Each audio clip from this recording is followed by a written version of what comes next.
Hello, I'm Michael Parker, and welcome to God Save the King. I'm here today with biblical researcher and historian Tim Keyes to talk about his research into the Nativity. Welcome, Tim. Thank you, Michael. Tim, explain to me what it is that we're going to learn over the next several episodes of God Save the King. Well, God Save the King, very simply, is telling the Nativity story, the birth of Jesus Christ. But I am telling it with a twist. God Save the King is based on two fundamental premises. Number one, Jesus was not born on December 25th. And then number two, when we tell the traditional version of the Nativity story, we tend to tell it almost as if it's in a historical vacuum. We tend to leave out the historical persons and events that would have surrounded the birth of Jesus Christ.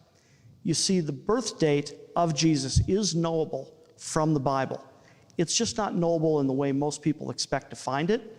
So we start by correcting the birth date.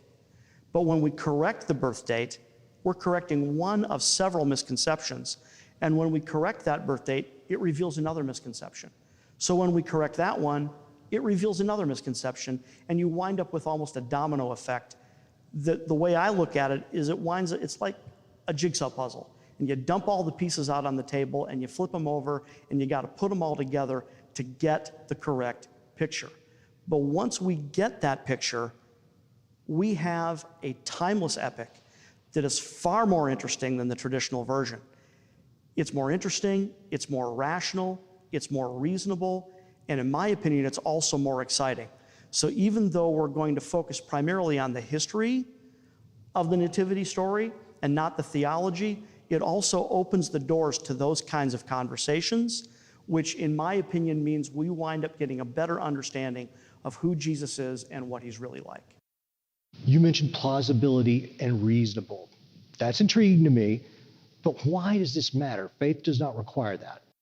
Well, the reason I think this is important is because the holiday that we have come to know as Christmas, which we directly associate with the birth of Christ, is actually a modern invention. It's what I like to call an invented tradition. It was deliberately manufactured to appear as if it is a long-standing domestic tradition, when in reality, Christmas is really only about 150 to 200 years old. And if I were to go into the details of the history of Christmas, it's actually quite irreverent and almost vulgar. An unfortunate fact is, when we listen to Christmas carols and we see Christmas pageants and nativity scenes and things like that, it's tragic, but they're riddled with biblical and historical errors. So the result of this is that we carry around incorrect mind pictures in our heads, and we can't help it. We just have to, because we're fed the wrong information. And the Bible says that Jesus himself wasn't all that keen on tradition.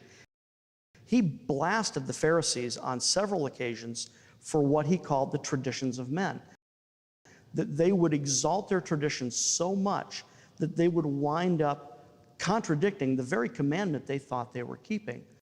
So for me, it's difficult for me to understand how this is acceptable for devout Christians or frankly anybody who's interested in historical accuracy.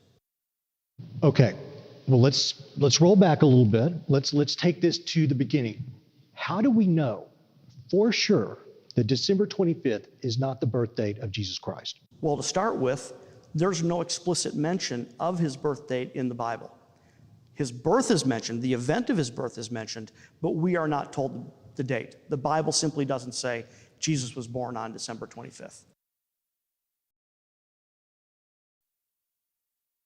A lot of people believe that it is implied in the Bible that Jesus was born in winter. That's not true? Well, yeah, see, now that's not there either. So once again, there's no explicit mention that he was born in the winter, and like you just hinted at a moment ago, it's actually not even implied that he was born in winter. We get that from Christmas carols and Christmas cards, and frankly, the fact that we have been celebrating it in winter for, a couple hundred years. All right. I'm not trying to badger you, but here again, this is the 21st century, and I put it to you, why is this important? And I ask that because Christians all over the world celebrate his birth on what they believe is his birthday. Mm-hmm. Even if it's wrong, is that not more important than knowing the correct date? Well, that brings up a couple of other interesting points. Number one, the very concept of worshiping on his birthday. Again, this may come as a surprise, but that's not in the Bible either. There's no explicit mention of honoring him or worshiping him on his birthday. And again, it's not even implied that we're supposed to do that. As a matter of fact, several early church historians, they debated that very subject as well, whether that was really an appropriate thing to do, which was to try to honor him on his birthday. There's a very interesting quote made during colonial America by a man named Ezra Stiles. Ezra Stiles was the 7th president of Yale University. He was a congregational minister, and he made a great statement. He said, and I'm paraphrasing, but he said, if we're supposed to honor Jesus on his birthday, it would have been really good if he would have let us know when that was. That's a solid point. I agree. So I know for me, now see, the Bible clearly says that God looks upon the heart. So I'm not challenging anybody's heart on the matter. God looks upon the heart. But I know for me, the heart cannot rejoice in what the mind rejects as being untrue. So the goal of God Save the King is to correct these misconceptions and to retell the story in a way that's really exciting and inspiring. And that really is what God Save the King is all about.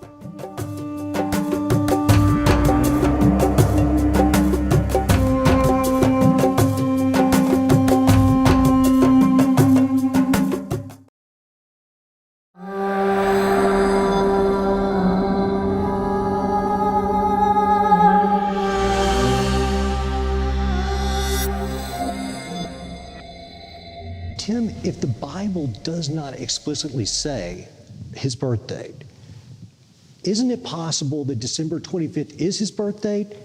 And beyond that, shouldn't there be some form of historical records that we could use to either confirm or deny that being the right date?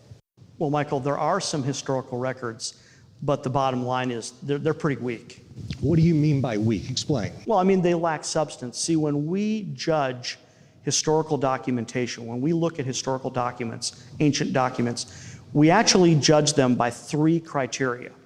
So number one, we start with how far removed from the event was the document written? Because that's easy to understand. We can see that if the document was 10 years later, 50 years later, or 100 years later, that makes a big difference. So number one, how far removed date-wise is the document from the event? Number two, how many records are there? Is it 1? Is it 5? Is it 10? Is it 50? Is it 100? So again, that's a big difference, because if there's only 1 record, that's pretty weak. If there's 50 records, that's really saying something. And finally, how do these individual records line up with one another? Are they consistent, or do they contradict one another?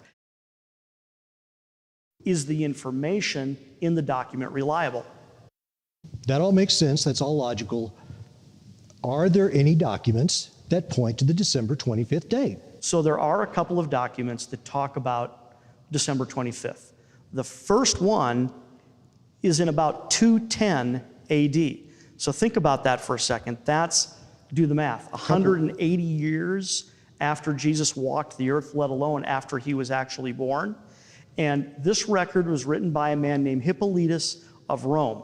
And he said, for the first advent of our Lord in the flesh, when he was born in Bethlehem, 8 days before the calends of January, the 4th day of the week, while Augustus was in his 42nd year. Now, at first glance, that sounds a little bit confusing, but basically what it's referring to is a December 25th birthday. 8 days before the 1st of January. The calends of January is December 25th. But to put this in perspective, this is 1 record. So 1 record doesn't really carry a lot of weight, so we have to move on to the second record. Now, the second record is what is known as the calendar of Philocalus, and this was recorded about 140 years after this. So the first record we have that we know of that mentions the December 25th birth date is in about 210 AD, and then the second record we have is 140 years later in about 350, 355 AD in this calendar of Philocalus.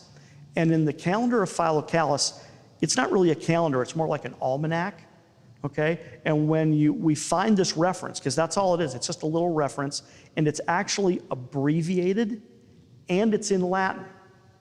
So in the abbreviated Latin, it simply says 8 calends, January, Nativity, Christ, Bethlehem, Judea. All abbreviated.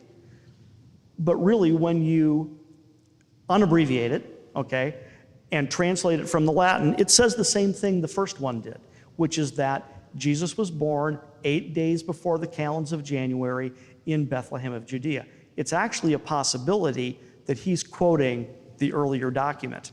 That makes sense to me. What you're describing, frankly, sounds flimsy. So, as to the historical veracity of those two documents. So I'm with you on that. But is there any kind of conclusion that we can draw from all this? Well, of course, because this is it. This is the early evidence. Once we get past this date, once we start getting into about the 5th century, any document that is mentioning a December 25th birth date is quoting an earlier document. That means it's not an independent source. So when we're looking at independent sources that try to verify a December 25th birth date, we have 2. So if we go back to the criteria that we started with, number 1, how far after the fact are they? One of them is 180 years later, and the next one is 140 years after that. How many do we have? We have 2. We don't have 10, we don't have 20, we don't have 50, we have 2. And then how well do they compare? Well, they actually compare relatively well, but that's because one is probably quoting the other. So the conclusion that we are forced to reach, frankly, is that the historical documentation, the early historical documentation of a December 25th birth date is very weak.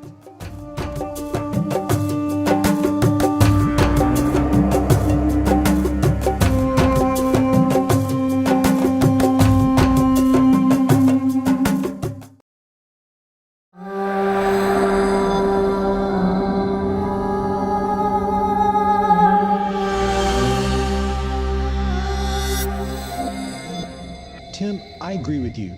Only 2 citations. We mentioned before, that is weak. I agree with you. That's not great evidence, but what would strong evidence look like? Yeah, it's a good idea to have a standard for comparison. So like I said, all historical documents are judged according to those 3 criteria. How far after, how many copies, and then how well do the copies compare to each other. So let's look at some historical examples. Let's talk about Homer's Iliad. That was written in about 800 BC. Now that's quite a bit earlier. But as an example, the earliest records we have of Homer's Iliad are 400 years later, 400 BC. And there's about 600 copies of Homer's Iliad. And then when you contrast and compare them, they're rock solid. That's good historical evidence. So 400 years seems like a long time after, but something we have to remember is that in that day and time, there's no originals anymore. Unless they were etched in stone, if like they were written on papyrus, papyrus decays, it doesn't exist anymore. So that's why these records are from much later, okay? So 400 years, 600 plus copies, pretty good comparison between the two. So that's pretty extraordinary documentation, but let's look at another example closer to the time frame. Everybody knows who Julius Caesar was. Julius Caesar was very famous for the wars he fought in what we would call France. At the time, they would have called it Gaul, and he wrote a book, The Wars of Gaul, all right? So that was written in about 50 BC, right? The records that we have for that, the earliest ones are from about 900 AD. So that's almost 1,000 years later, and we only have about 10 extant copies. So and yet that is still considered relatively good textual verification. 10 copies, 1,000 years later, not too bad. But let's look at one more example, because this is a famous one. We all have heard who Plato is, right? The famous Greek philosopher. All of his writings, they would have been written about 400 BC. And yet the earliest copies we have there are about 900 AD. And believe it or not, we only have about 7 extant copies. The reason I'm saying all this is because of the Bible. The Bible, okay, the Old and the New Testament, the Old Testament started to be written about 1200 BC. The New Testament was finished by about 100 AD. We have some New Testament documents that are from as close as 50 years after they occurred, and we have thousands and thousands of copies. Not 10, not 50, not 100, thousands. So the Bible is the most historically verifiable book in existence. So when we start talking about these historical records for when was Jesus born, was he born on December 25th? 2 records, one 180 years later, another 140 years after that. Not great textual transmission compared to these other records, even the historical ones, even to Plato, okay, 7 extant copies, or Caesar, 10 extant copies. It's pretty darn weak. But the real point is when we compare it to the Bible, because the Bible is a historical record. That's the simple fact. You can't just put the Bible in a completely different category. It's in the same category. It is an historical record. So when we compare those records with the Bible, it's a blatant contradiction. So we have to come to the conclusion that those documents are the error, that the Bible is not the error, but that those historical documents are. You make a good argument. It's compelling. I'm still trying to get at this fact, though, that you said the Bible does not give an explicit date of Jesus' birth. Right, it doesn't. No New Testament writer makes a statement about the date of his birth. None of their successors made an explicit date about his birth. None of their successors made an explicit date about his birth. It's only when you get to the 3rd generation you get one mention. One mention. It takes 180 years for someone to make any mention of it whatsoever, and that is more than enough time, believe me, in the historical context. That is more than enough time for wrong ideas to get in the picture, so to speak. Tim, when was Jesus Christ born? Well, I mentioned earlier that there's no explicit date given in the Bible, but the reality of it is there's a very cryptic mention of Jesus' birthday in the Bible. And when you decipher it, when you decode it, it's actually incredibly precise. I think it's going to surprise a lot of people exactly when Jesus was born, because it's actually right there. It's just that it's in code. Tim, again, when was Jesus Christ born? Mike, I'm going to tell you, but I think we need to do some deeper investigation first.